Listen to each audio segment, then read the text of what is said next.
সুপ্রিয় বন্ধুরা, আসসালামু আলাইকুম। আজকে আমি আপনাদের শোনাবো সহিহ বুখারীর 428 নম্বর হাদিস। হযরত সাহল বিন সাদ রাদিয়াল্লাহু বলেন, একদা নবী করিম সাল্লাল্লাহু আলাইহি সাল্লাম হযরত ফাতেমা রাদিয়াল্লাহুর ঘরে তাশরিফ নেন। তিনি ঘরে এসে আলী রাদিয়াল্লাহুকে দেখতে না পেয়ে হযরত ফাতেমা রাদিয়াল্লাহুকে বললেন, তোমার চাচার ছেলে অর্থাৎ তোমার স্বামী কোথায়? তিনি বললেন, আব্বা, আমাদের মধ্যে কিছু কথা কাটাকাটি হয়েছে, তাই তিনি রাগান্বিত হয়ে ঘর থেকে বের হয়ে গেছেন।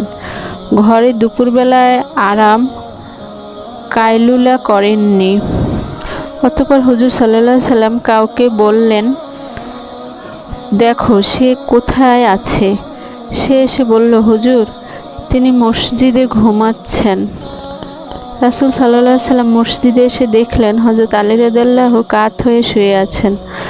তার চাদরখানা গায়ের উপর থেকে পড়ে যাওয়ায় গায়ে মাটি লেগে গেছে।